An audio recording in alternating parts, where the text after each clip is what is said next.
Okay, so first time kong gagamitin tong mic na to. Lavalier daw, tapos wireless pa.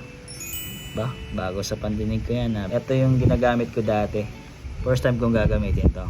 So, testingin natin ngayon ha, kung maganda yung tunog. So, ito nga, tatry ko na yung mic, wireless na nga siya. So, tatry ko maglakad ngayon, mag-move around.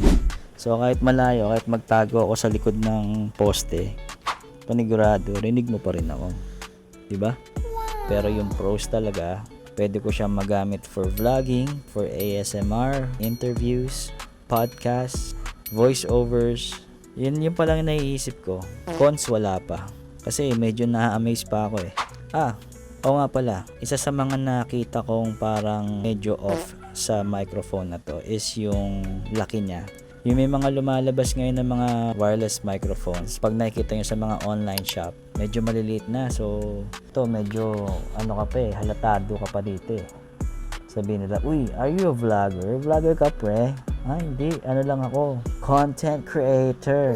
Pero kung gusto nyo bumili ng ganitong mic, kung gusto nyo mag-upgrade from this to this, check nyo lang kung merong lalabas na basket dyan sa baba. Tapos click nyo na lang. Explore nyo na lang din. So ito na nga, na-manifest ko na magkaroon ng lavalier mic. Baka isa rin to sa inyong manifestation. Kunin mo na. Bumili ka na. Tingnan mo kung may link sa baba. Click mo lang.